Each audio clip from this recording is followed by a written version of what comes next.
Itinanggi ng Commission on Elections o COMELEC ang sinabi ng Smartmatic na hindi umano makatarungan ng pagdiskwalipika sa kanila ng COMELEC and Bank sa pagsali sa anumang public bidding para sa mga susunod na halalan.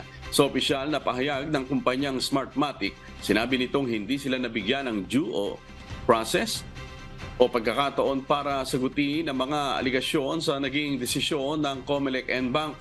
Nilinaw ng kumpanya na wala umano silang kinakaharap na kaso sa Estados Unidos. Kaya naman ang naging basihan anya ng COMELEC sa kanilang disqualification bukod sa mali ay non-existent o hindi umiiral. Hindi rin umano nasabihan ng Smartmatic hinggil sa umano'y kaso laban kay dating COMELEC Chairman Andres Bautista sa Amerika na bahagi ng aligasyon laban sa kanila.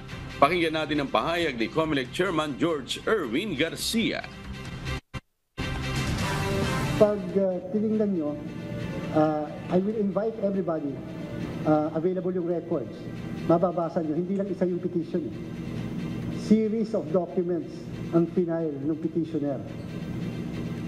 At kayo rin mismo magko-conclude, yung binabanggit na wala doon sa akusasyon, kayo na magdiskubre na andun sa isa sa mga documents na na-file sa komisyon.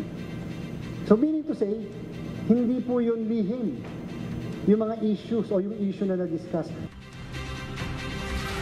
Binigyang diin ni COMELEC and Bank, hindi nila maaaring ipagsawalang bahala na maapektuhan ang kredibilidad ng halalan sa bansa. Anumang issue na maglalagay sa proseso ng eleksyon sa alanganin ay hindi nila maaaring payagan. Pakinggan natin ang magkasunod na pahayag ng dalawang commissioner ng COMELEC. We have a higher charge, that is the purity of elections. And as we carry out our constitutional mandates, we also have the power to interpret.